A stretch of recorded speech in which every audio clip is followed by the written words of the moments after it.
Welcome back, everybody, to Thursday Tech Tips. I know it's been a while, but we have a great video for you guys today, something that I've been talking about doing for a long time. This video may be a little bit more long-winded. I'm sorry, but I think this is an important video to talk about. A few things that we haven't really gone over in a long time, and that's cables. Have you ever had a box of cables that's strewn out in your basement that's just full of crap that you don't know? Oh, I think this goes to a printer, or oh, I think this goes to a printer. I said printer already. This goes to my camera. This goes to a DVD player. This goes to an old remote that connects only by a cord. We're trying to eliminate this struggle for everybody today. We're also going to go over what those inputs also look like. So I found a really great diagram online that we're going to kind of go through and look at that. If you want this diagram, the link is in the description. It is Creative Commons, so it's something that everybody can use. And I'm going to be showing it to you guys today to explain what kinds of cables are most common. We're only going to be hitting the highlights, but we're going to be hitting the most common ones that people see. And we're going to go over how that works. So come and join me, and let's get going with this.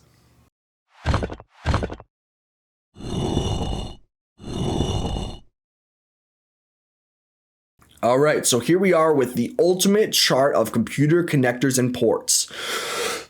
It's the big one. It's the big chart, the ultimate chart. Ultimate for chart computers and connectors and ports. English. Okay.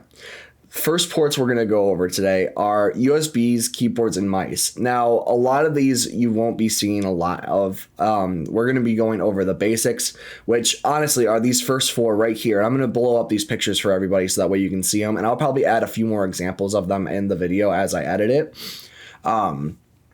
So for the first type is going to be USBAs. So USB-A is the most common USB that you'll see that can go into your computer. That is going to be like your regular flash drive. That's going to be your regular end. It's going to be something that everybody's familiar with. Everybody knows what the thumbstick is. Most cables, most things that you're going to be plugging into your computer or into your laptop are going to be using the USB-A. There are two types of USB-A, the 2.0 and the 3.0. And there's actually a 3.1 out now, which has a red button in it. And I'll show you guys what that looks like here. But this is the standard input. So you are able to plug the USB type A into the female end. So when I talk male and female, the male end obviously has the part sticking out of it, and the female end is the part you put it into. That's how it works. So when we go ahead and put the type A and the type B, or type A and type A, you can also use USB 2.0 and these blue 3.0 ports. They are supported, but the 2.0 speed is lower than the 3.0 speed. I think it's like 1 gigabyte per second, where this can go up to 4, 3.1 could go up to 8. There's a lot of different things like that. And these also have different transfer rates and speeds depending on the drive or what you're working with. The second most common cable that you're going to be seeing with this is going to be your 2.0B, which is, people commonly see this as a printer cable.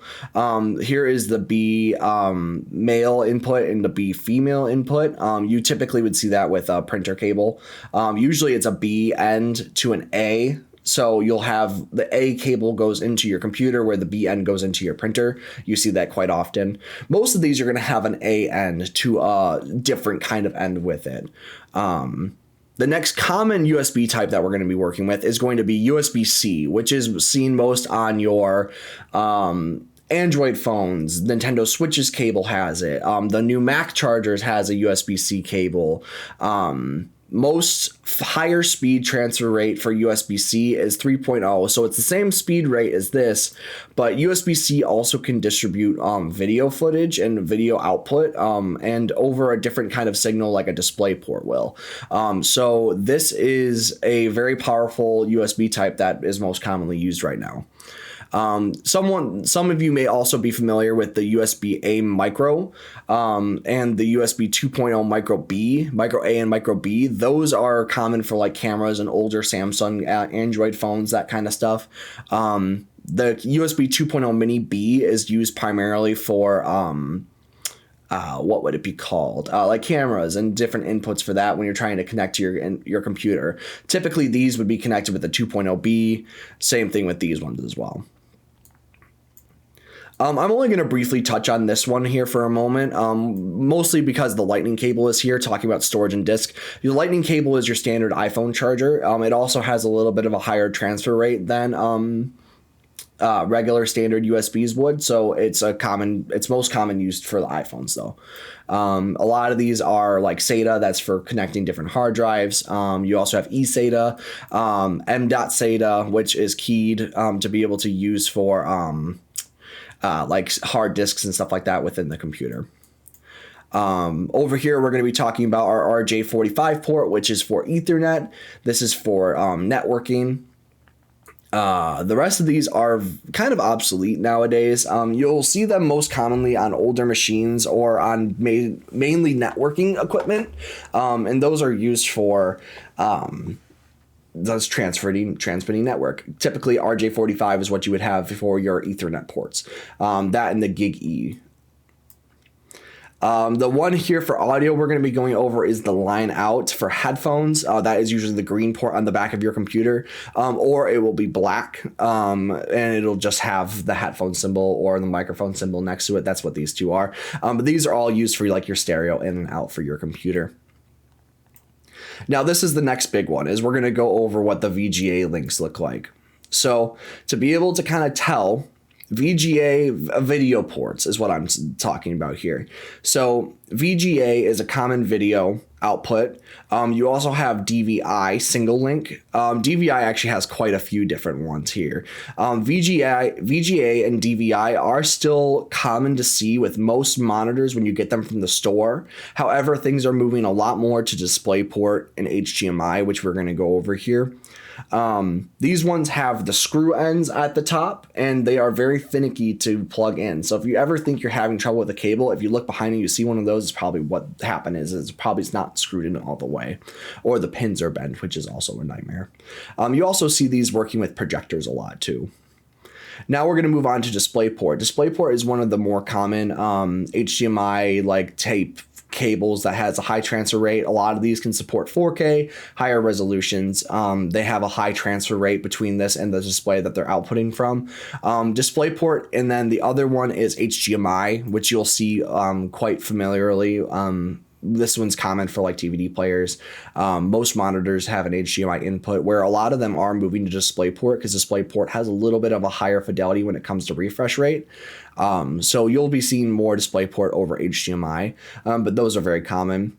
You'll be seeing mini DisplayPort more on Macs, as well as some devices that are a little bit older. Mini DisplayPort can be on some monitors as well, but you'll typically see that to a mini to a main DisplayPort. A lot of docking stations also have those as well. We're going to move down a little bit here to power cables, because this is another one that we see most frequently. What we see most commonly is going to be the IC320 and the IC320C14 plug. All three of these are able to work with each other, but this is the most common power plug you're going to be seeing for any tech equipment that you're going to have. Any computer, printer, phone even. Some of them have bricks that connect using a printer cable like this or a power cable like this. As is this IEC320C5 connector. This one is another very common one that you'll see with like most adapters or laptop chargers and stuff like that. You'll have a connector end like this. And then this is a SATA power and a Molex power for when you're working on an internal computer.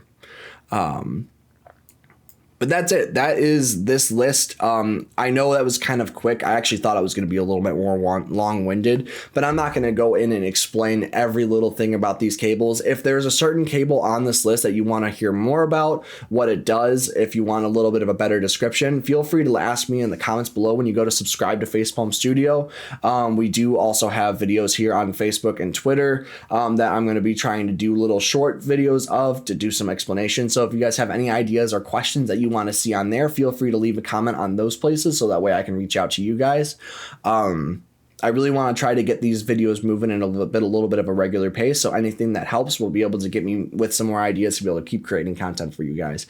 So that's it for today's video. All right, everybody, keep creating, save the pain, and we'll see you guys in the next video. Bye.